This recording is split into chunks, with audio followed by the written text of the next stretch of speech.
بسم الله الرحمن الرحيم ولقد كرمنا بني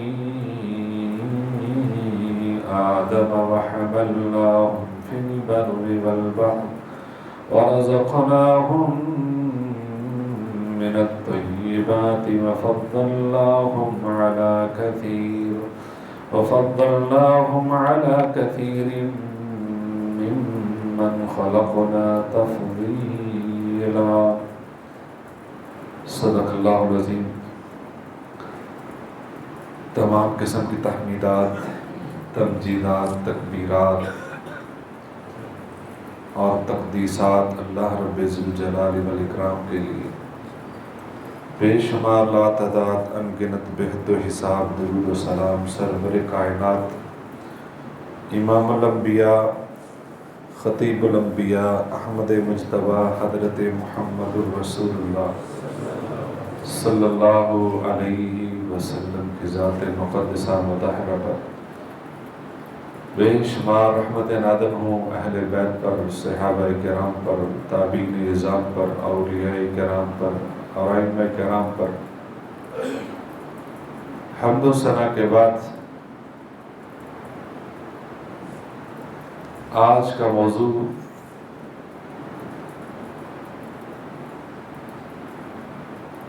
جنریشن گیپ. اس کا اردو میں یا عام فہم ترجمہ ہم یہ کر سکتے ہیں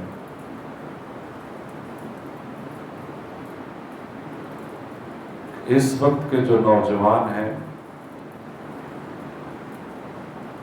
وہ اپنے بزرگوں کو سمجھتے ہیں کہ یہ پرانے دور کے لوگ ہیں، ان کو اس جدید ٹیکنالوجی کا اور اس دور میں جینے کا ہنر نہیں آتا، یا ان کو اس دور کی پوری سمجھ نہیں ہے. یہ ایک نسل کا فرق ہے یا نسلوں کا فرق ہے. تو آج کا موضوع اسی حوالے سے ہے کہ یہ نسلوں کا فرق ہے کیا، کیوں ہے، اس کا حل کیا ہے. یہ لفظ اصل میں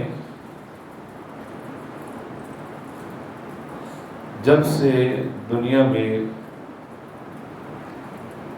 ترقی کا نیا دور شروع ہوا ہے، اس دور کے ساتھ یہ لفظ بھی ایجاد ہوا ہے.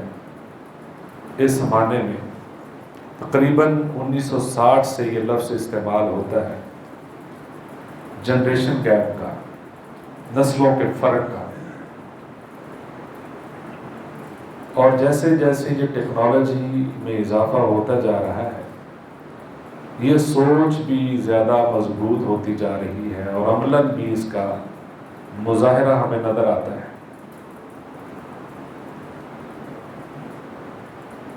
اسلامی نقطہ نظر میں اس کی مثالیں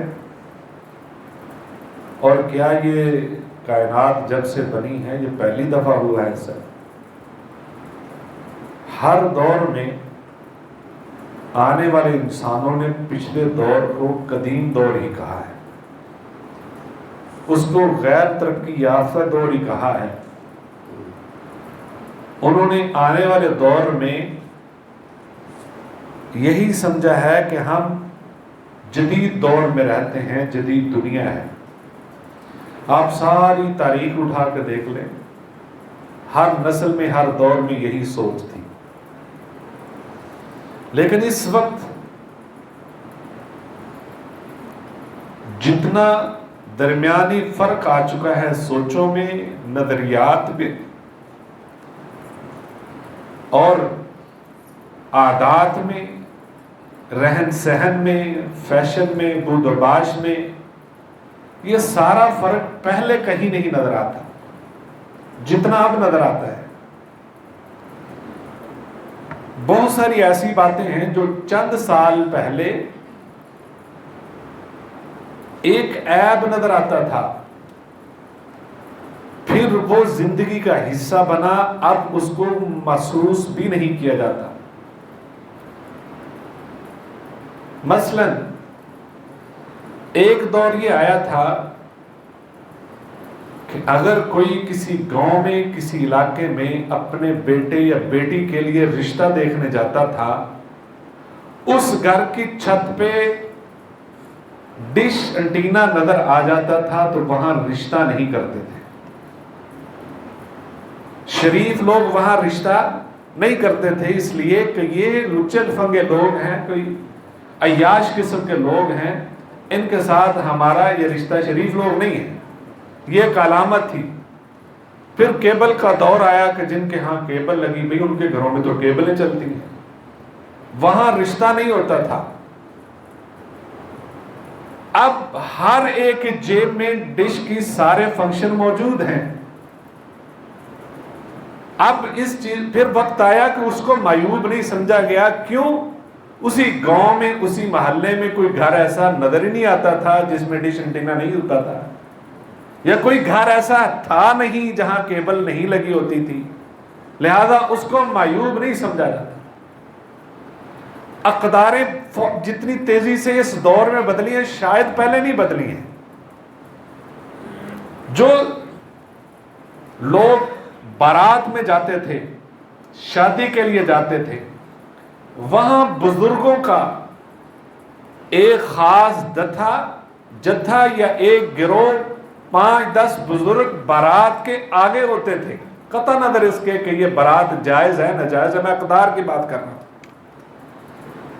اور ان کو کہتے تھے میل ملاپ کرنا، کہ وہ ان کا استقبال ہوتا تھا. اور وہ بزرگ سفید داڑھیوں والے، پگڑی انہوں نے رکھی ہوتی تھی، اور وہ ایک باوقار طریقے سے استقبال ہوتا تھا. لیکن اس کے بعد پھر ایک دور آیا کہ جس کے اندر چون چراں اور باجے گانے اور اتنا شور شرابہ کہ وہ آہستہ آہستہ پیچھے ہٹنے لگے. اور اب آپ کو باراتوں میں بزرگ نظر نہیں آئیں گے. اگر آئیں گے تو وہ سائیڈ پہ ان کو آہستہ سے پیچھے جا کر بٹھا دیا جاتا ہے. ہمارے دوست ہیں، کہتے ہیں ہم نے جھمرہ یا سانگلہ میں بارات گئی تو وہ اس بارات میں تقریباً سارے باراتی جو تھے نا وہ 40 سال کے کم عمر کے تھے، 40 سال سے اوپر نہیں تھا. تو جب بارات وہاں پہنچی تو انہوں نے استقبال کرنے سے انکار کر دیا. کہتے تسی ہاکی میچ کھیلنے آئے جو بارات لے کے آئے، اس میں کوئی بزرگ نہیں نظر آتا. انہوں نے واپس کر دیا. ان کو پھر بزرگ ڈھونڈنے پڑے، بزرگ شامل کرنے پڑے، پھر دوبارہ بارات وہاں پہ گئی. یہ اقدار ہمارے علاقوں میں موجود تھی. اور اب اس چیز کا کوئی بھی خیال نہیں رکھتا، توجہ نہیں کرتا اور اس کی ضرورت محسوس نہیں کرتا. کیوں؟ بزرگوں کو ایک مجبوری کے تحت رکھا گیا ہے، جبکہ بزرگ بڑے، ان کی لاج رکھنا، ان کی بات کی لاج رکھنا، دنیا ادھر کی ادھر ہو جائے، بڑے نے جو کہہ دیا اس کی بات سے ادھر ادھر کوئی بات نہیں ہوتی تھی. کسی کے ساتھ کوئی معاملات لین دین کے طے ہو گئے، اس کے بعد کسی نے گھر خریدا، کوئی جانور خریدا، کوئی سودا طے کر لیا ہے، اس کے بعد ان کو ڈبل ٹرپل پروفٹ مل جائے. وہ کہتے تھے زبان کر دی، اب جو مرضی ہو جائے، اس سے آگے کچھ نہیں ہوگا. یہ تھی، لاج رکھی جاتی تھی، اقدار تھی، بڑوں کا احترام تھا، اور اس میں لوگوں کو اعتبار تھا. لوگ ایک دوسرے سے اعتبار کرتے تھے. اب اعتبار ختم ہو چکا ہے. اب اعتبار، ابھی مجھے منیر صاحب بتا رہے تھے کہ اس مسجد میں ایک ہفتے کے اندر پتہ نہیں کتنی چوریاں ہو چکی ہیں. ماسٹر نیاز صاحب مجھے کہتے ہیں آپ کے نمازیوں نے واش روم سے ٹوٹی اتار لی. میں نے کہا وہ نمازی نہیں تھا، وہ کوئی نمازی نہیں تھا، چور نمازی کی شکل میں آیا ہے. تو لہذا ہم نے اللہ کے گھروں کو نہیں چھوڑا، ہم نے کوئی ایسی جگہ چھوڑی نہیں، یعنی نہ اللہ کے سامنے اعتبار والے ہم، نہ لوگوں کے سامنے اعتبار والے. اعتبار ختم کر لیا ہے.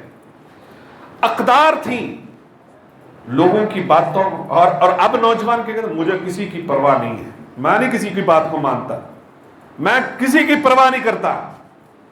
اور پھر اس کا نتیجہ کیا ہے؟ وہ نافرمانی، بڑوں کا کوئی احترام نہیں اور کوئی بات نہیں مانی جاتی۔ گھر میں بزرگ داخل ہوتا تھا اور وہ گیٹ سے باہر ہوتا تھا، اس کے آنے کی آہٹ سے گھر کی خواتین سہم جاتی تھی، مطلب ادب سے سر پہ دوپٹے اوڑھ لیتی تھی اور وہ اپنے آپ کو تیار کرتی تھی، بڑے آ رہے ہیں۔ یہ ایک باڈی لینگویج بتاتی تھی کہ یہ بڑوں کا احترام ہے۔ اب کوئی ایسی بات ہوتی نہیں ہے اور کوئی بڑے کا احترام، بڑا آیا ہے، یعنی پہلے بڑے آتے تھے تو گھر میں پتا چلتا تھا، کوئی ہلچل، تھوڑی بہت تبدیلی آتی تھی۔ اب وہ بڑا آ کے بیٹھے نہ بیٹھے، کھڑا ہے، پانی پینا نہیں پینا، وہ نوجوان نسل موبائل میں مصروف ہے۔ یہ جنریشن گیپ ہے، موبائل میں مصروف ہے، ان کا کوئی احترام نہیں، کوئی توجہ نہیں اس کی طرف۔ اصل بات یہ ہے کہ یہ اس ٹیکنالوجی نے ہمیں اپنے پیارے رشتوں سے دور کر دیا ہے۔ وہ نیکیاں جو ہم صرف ادب و احترام کی وجہ سے بڑوں کی خدمت کر کے حاصل کرتے تھے، ان نیکیوں سے بھی محروم ہو چکے ہیں، ان کی دعاؤں کی برکتوں سے بھی محروم ہو چکے ہیں۔ اور پھر جب بھی کوئی معاملہ ایسا آتا ہے جو دنیا یہ ٹیکنالوجی کو دیکھتی ہے، ڈرامے کو دیکھتی ہے، فلموں کو دیکھتی ہے، ٹک ٹاکر سارے بنے ہوئے ہیں، شادی کا معاملہ آتا ہے بچوں کا، وہ بیٹا ہے بیٹی ہے، والدین رشتے کی بات کریں گے، سب سے پہلے دونوں کو منہ بن جائیں گے، بیٹا ہے یا بیٹی ہے، کہ آپ ہوتے کون ہیں میری زندگی کا فیصلہ کرنے والے۔ یہ لفظ بولا جاتا ہے، آپ کو زندگی میں نے گزارنی ہے، آپ کون ہوتے ہیں میری زندگی کا فیصلہ کرنے والے۔ جبکہ پہلے ایسا بھی تھا، یہ میں صرف اقدار کی بات کرنا ہوں کہ جو ادب و احترام کی تھی، کہ بزرگ پہلے فیصلہ کر دیتے تھے، کیونکہ وہ سمجھ کے مطابق، تجربے کے مطابق، کہ اس کا جوڑ فلاں رشتے میں اس بیٹی سے اس بیٹے سے بڑا اچھا رہے گا، وہ فیصلہ خود ہی کر دیتے تھے۔ خاندان میں کسی کو بولنے کی ضرورت نہیں ہوتی تھی، اب وہ خود ہی بیٹا ہی بولنا شروع ہو جاتا ہے، بیٹی بولنا شروع ہو جاتی ہے کہ آپ نے ایسا کیوں کیا ہے؟ کیوں کہ وہ دیکھتے ہیں کہ جب بھی رشتہ ہوگا، میڈیا پہ نظر آتا ہے کہ آپ نے والدین کے سامنے ڈٹ کے کھڑے ہو جانا ہے، وہ بات سچی بھی ہو پھر بھی کھڑے ہو جاتے ہیں، کیونکہ ٹریننگ وہ دی گئی ہے۔ اور آپ دیکھیں میڈیا پہ سب سے زیادہ شوہروں کو تھپڑ مارنا سکھایا جاتا ہے اور آپس میں خواتین کو تھپڑ مارنا سکھایا جاتا ہے۔ دنیا کی سب سے پرانی جنگ، طویل جنگ، سرد جنگ، وہ ساس بہو کی ہے۔ تو ساس بہو کی جو لڑائی ہے وہ اس طریقے سے، ظالمانہ طریقے سے میڈیا پہ دکھائی جاتی ہے۔ پھر گھروں کے اندر بھی ساس کو ایک ولن کے طور پر پیش کیا جاتا ہے، ظالم کے طور پر پیش کیا جاتا ہے۔ وہ سمجھتی ہیں کہ ان کا ادب و احترام ہمیں کرنا ہی نہیں ہے۔ یہ ساری وہ چیزیں ہیں جو ایک گیپ ہم نے خود کریٹ کیا ہے، نکالا، ہم نے بنا لیا ہوا ہے۔ جبکہ میں آپ کو ایک مثال دیتا ہوں، حضرت ابراہیم علیہ السلام، کم از کم جو روایت ہے وہ 80 سال کی ہے، مختلف روایت 100 سال تک بھی ہے۔ 80 سال کا بابا، اس کے گھر میں بیٹا پیدا ہوتا ہے، 80 سال کے بابے کے گھر میں بیٹا پیدا ہوتا ہے، اور جب بیٹا جوان ہوا ہوگا تو کتنی عمر ہوگی؟ 90 سال۔ یعنی پیغمبر جو ہوتا ہے نا وہ جلدی جوان ہو جاتا ہے۔ اور حضرت اسماعیل علیہ السلام کے بارے میں آتا بھی ہے، آپ کم از کم لے لیں 10 سال کے یا 15 سال کے، تو 90-95 سال عمر تھی۔ آپ بتائیں اس سے بڑا جنریشن گیپ کوئی ہو سکتا ہے تاریخ میں؟ اس سے بڑا؟ ایک طرف بابا ہے تقریباً 100 سال کا، ایک صدی کا فرق ہے، ایک صدی کا فرق ہے۔ سوچیں، ہلا دینے والی مثال ہے، ایک صدی کا فرق ہے، لیکن نہ باپ کی سوچ کے اندر فرق ہے، نہ بیٹے کی سوچ کے اندر فرق ہے۔ اس سے بڑی بات، نہ بیوی کی سوچ میں کوئی فرق ہے۔ تینوں کے اندر ہم آہنگی اتفاق فکری قلبی ایک ہی سوچ ہے کہ باپ نے اتنی بڑی بات کہہ دی ہے تو کہہ دی ہے. بیٹے نے کہا جی ابا جی ستجدنی انشاءاللہ من الصابرین، میں بڑا صابر، مجھے آپ صابر پائیں گے. یہ اتنی آہنگی کہ ایک لمحہ بھی نہیں کہا تو اے بابا جی تسی کر کی رہے ہو، اپنے بیٹے نے اتنا ظلم کیوں کر رہے ہو، کوئی ایسا جملہ نہیں کہا. یہ تھی ہم آہنگی دونوں کے اندر. پھر حضرت ابراہیم علیہ السلام کی اہلیہ کے اندر بھی، یعنی پورا خاندان یک آواز ایک عمل پر تیار. باپ اپنی پدرانہ محبت کو قربان کرنے کے لیے ایک لمحہ میں تیار، بیٹا اپنی گردن کٹوانے کے لیے ایک لمحہ میں تیار. یہ کہاں جنریشن گیپ ہے؟ کہیں کوئی گیپ نہیں ہے. یعنی اتنی بڑی عمر کے بعد وہاں کیا تھا، بیٹے کا بھی ایک لنک تھا، ادب و احترام تھا، اور اس میں کردار کس کا ہے؟ والدہ کا ہے. یہ جو مائیں ہیں یہ بھی ایک کردار ادا کرتی، یا تو یہ گیپ ختم کر دیتی ہیں یا یہ دوریاں بہت بڑھا دیتی ہیں. یعنی باپ کو اس طریقے سے پیش کیا جاتا ہے جیسے وہ ظالم ہے، وہ آپ کا ہمدرد نہیں ہے، وہ سارا دن باہر رہتا ہے، اس کو کیا پتا ہے، سارا مجھے پتا ہے. اس طریقے سے اولاد کے سامنے ماں جو ہے اپنے باپ کو پیش کرتی ہے. بچے اس طرح ان کے ساتھ گل ملتے ہی نہیں. یا پھر ماں جو ہے بچوں کو باپ کے بالکل قریب کر دیتی، جس طرح حضرت ہاجرہ علیہ السلام. یہ کردار بھی ایک عورت اہم کردار ادا کر سکتی ہے. ایک عورت، اس نے ایک عورت کی ڈیوٹی لگائی، یعنی اپنی بیٹی کی ڈیوٹی لگائی. بیٹا حالات بڑے خراب ہیں، جدید دور ہے، حکومت اسرائیل جیسے ظالموں کی ہے، حکومت امریکہ جیسے فرعون کی ہے، یعنی فرعون کی حکومت ہے. حضرت موسیٰ علیہ السلام کی والدہ، جب ہر طرف ظلم ہے کہ کوئی بچہ زندہ ہی نہیں بچے گا، انہوں نے بیٹے کو صندوق میں بند کیا اور اپنی بیٹی سے کہا کہ جاؤ بیٹا اس کے ساتھ ساتھ جاؤ، نگرانی کرتے جاؤ. اور اس دور میں اس بیٹی نے یہ نہیں کہا اماں جی مجھے کس کام پہ لگا رہی، میں نہیں جانا چاہتا، میں نے اپنی جان خطرے میں نہیں ڈالنی. یعنی ماں کی تابعدار بیٹی. بیٹیاں بھی غور کریں کہ ماں کی بات ماننی ہے نہیں ماننی ہے. بیٹیاں بھی سمجھتی ہیں یہ ماؤں کو کیا پتا ہے اس دور کا، مائیں کیا جانتی ہیں، اور وہاں انہوں نے فوراً بات مانی. یہاں تک کہ اس دور کا سب سے بڑا ظالم فرعون کے دربار تک پہنچ جاتی ہیں، اور وہ کردار ادا کیا جو تاریخ میں ایسا ملتا ہی نہیں ہے. ایک بیٹی نے ایسا کردار ادا کیا اپنے بزرگوں کی بات مانتے ہوئے کہ وہاں جا کر پھر انہی کے ذریعے پیغام ملا حضرت موسیٰ علیہ السلام کی اصل ماں کو کہ آپ ہی آ کر ان کو پالا پوسا کریں، آپ ہی ان کو دودھ پلائیں، دودھ اپنے بیٹے کو خود پلائیں اور مزدوری ہم سے لے لیں. یعنی وظیفہ بھی لگوایا اللہ رب العزت نے. بہرحال ایک لمبی داستان ہے. تو یہ کیا ہے کہ بیٹی نے بھی ماں کی بات کو مانا ہے. یہاں بیٹیاں بھی نہیں مانتی ہیں. کیوں؟ وہ سمجھتی ہے ہمارا فرق بہت ہے. تو لہذا یہ جو فرق ہے، اسلام نے یہ فرق بچپن سے ہی اولاد کے ساتھ ملایا ہے. کیا کہا ہے؟ اور بچوں کو 7 سال کی عمر میں نماز کے لیے ساتھ کھڑا کرو. نبی صلی اللہ علیہ وسلم مسجد میں نماز پڑھتے ہیں تو نواسیاں آپ کے اوپر آ کر بیٹھ جاتی تھی.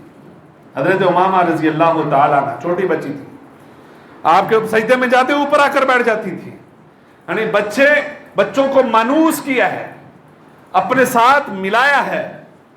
اور 7 سال کی عمر میں بچوں کو مسجد میں لے آؤ، 10 سال کی عمر میں لازم کر دو. یہ کس کا کام ہے؟ والدین کا کام ہے. یہ مانوسیت قریب کیا ہے، بہت نہیں ہے، دوری نہیں ہے، یہ قریب کے اسلام نے کہ اپنے ساتھ ساتھ رکھو. اور یہاں میں وضاحت بھی دے دوں، مجھے بتایا گیا کہ یہاں بچہ آیا اور اس نے یہاں پہ پیشاب وغیرہ کر دیا ہے. میں اس کے ہمیشہ سے جمعہ بھی میں نے اس میں پڑھایا کہ بچوں کو مسجد میں لے کر آیا کرو، لیکن ساتھ بچوں کی تربیت بھی کرو. گندگی کا خیال بھی رکھنا یہ والدین کی ذمہ داری ہے کہ جب بچہ سمجھتا ہے بولتا ہے اس کو ساتھ لے کر آئیں، لیکن اس کی ٹریننگ پہلے گھر میں کریں، پوری کریں کہ وہاں شرارت نہیں کرنی، اور اس کے لیے جو بھی جدید دور میں آپ استعمال کر سکتے ہیں کہ وہ یہاں پہ اگر پیشاب کرے تو یہاں صفحے اور قالین خراب نہ ہو۔ یہاں آدھی مسجد کے قالین خراب ہو چکے ہیں، تو میں اس بھائی کو جس کا بھی تھا میں ان کو ڈیگریڈ نہیں کرنا چاہتا، لیکن پھر میں یہ پیغام دینا چاہتا ہوں سب کو کہ بچوں کو ضرور لائیں، لیکن ان کی اتنی تربیت کر لیں کہ مسجد کے آداب کیا ہیں، وہاں شرارتیں نہیں کرنی، اور بچے سیکھ جاتے ہیں۔ جب آپ ٹریننگ کریں گے سیکھتے ہیں بچے، ان کو لانا چاہیے، لیکن ان چیزوں کو ملحوظ رکھتے ہو۔ تو اسلام نے اس گیپ کو ختم کیا ہے۔ حضرت یعقوب علیہ السلام کو بیٹا کہتا ہے ابا جی مجھے خواب آیا ہے، ابا جی مجھے خواب سنایا۔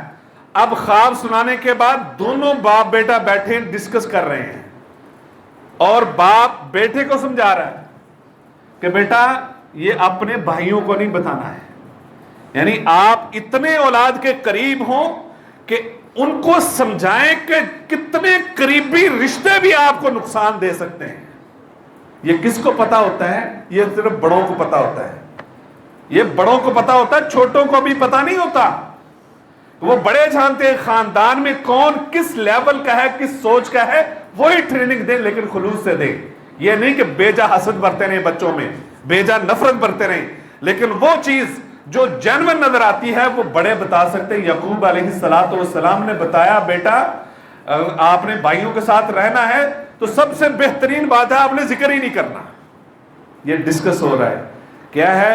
آپس میں قربتیں ہیں، دوریاں نہیں ہیں، باپ بیٹے آپس میں ایک ہیں، تو لہذا اولاد کو قریب کرنے کی کوشش کریں، ان کے ساتھ وقت گزارنے کی کوشش کریں۔ آپ زیادہ سے زیادہ وقت گزاریں گے تو یہ دوریاں ختم ہوں گی، یہ جو گیپ کہا جاتا ہے وہ کم ہوگا۔